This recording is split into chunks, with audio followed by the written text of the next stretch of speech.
But I think this links also to something you said about pleasure and our desire to eat good food, which is something that we're losing. So I have a question about like how do we get that back? Number one. Our desire to cook food? Is that what you said? Well, I think that it has to do with taste, with appreciation of good food. And that has nothing to do with class. It just has to do with, what we're used to consuming and how we consume it. So I think tea is, a very good example of this, where at the higher level of tea drinking, you pay more, but of course you're also getting a different experience of taste. So my question has to do with, well, these seem to be like issues of education, and not education in the necessarily formal way, but in terms of values and how people live their daily lives. And how do we change that, in the face of people seeking convenience and fast food and not having time to prepare a good meal?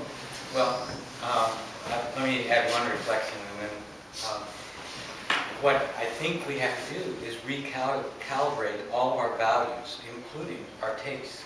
And writers in the food area, Michael Paul and others, will point out that humans have a genetic inclination to hit on sugar, fats, and because when you run across them, you better stock up on them because you might not see these rich foods again.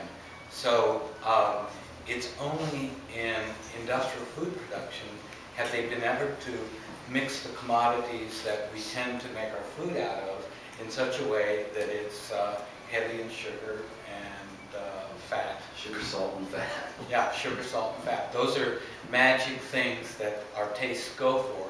And in fact, we've all been decalibrated from grabbing them at the rare occasion we'll find them, and then maybe go a month without finding a salty or a sweet food again. So we have to recalibrate our taste, and we do that by in our own community having really high quality, tasty food, so that we no longer seek the richness. And I now am sometimes astonished that you get ribs, they're sweet. You get meatloaf, it's sweet. So you just have to get a recalibration. And let me just drop in the connection to our obligation as a society to develop a more sustainable lifestyle. We have to recalibrate all of our values and virtues. We have to discover what things that are valued in modern society have a real connection to a real value. Would this be valuable for a high quality of life that does not injure our planet or injure other human beings? And so you pretty much have to develop or disregard everything that is presented in institutions or in the media as having value, and go back to, well, humans need nutrition.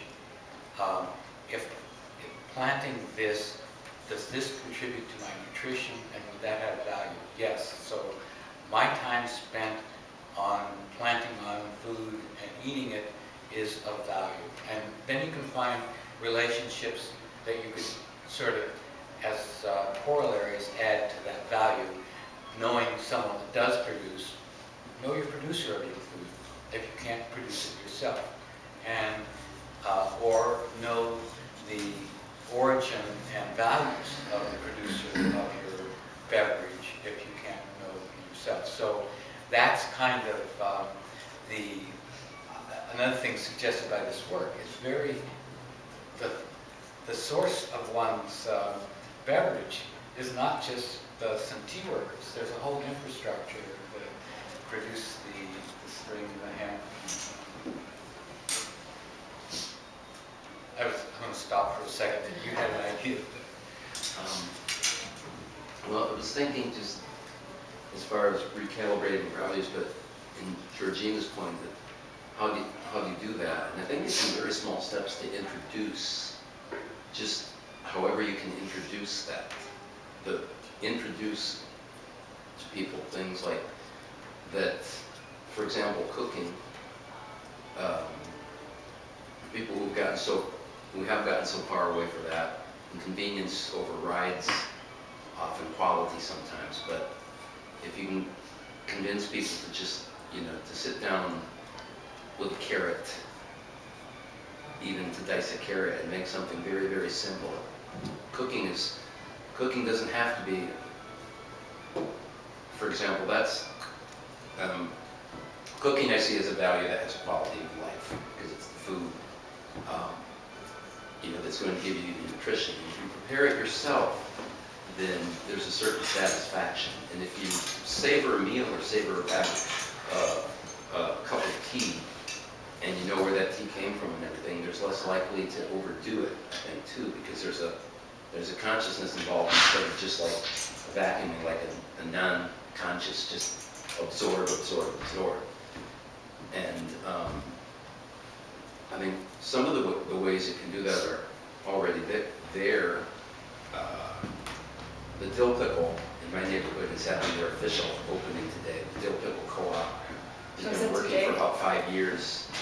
Yeah, their storefront is open on Fullerton Avenue. But I mean, that's a good example of how people are trying to get back to that. But just, I find the idea like that, to find those ways, more things like co-ops, more things like food bus, which is going into the food deserts, certain markets, because it is like that idea of being in touch with your food, and yet there are so many neighborhoods that don't, they don't have access to any vegetables other than a liquor store, and whatever, is in the crate out front. And so much of that is lost because it's taken away, or it's been taken away. Well, what I'm getting from your comment also is that there's a very direct activism in consuming food that doesn't require, some huge infrastructure or, it's just something you can do because you have to eat. And so you have a choice about what and how you eat. And obviously on sharing it with people. Sharing becomes this sort of political act, I suppose. Yeah, and I think there's kind of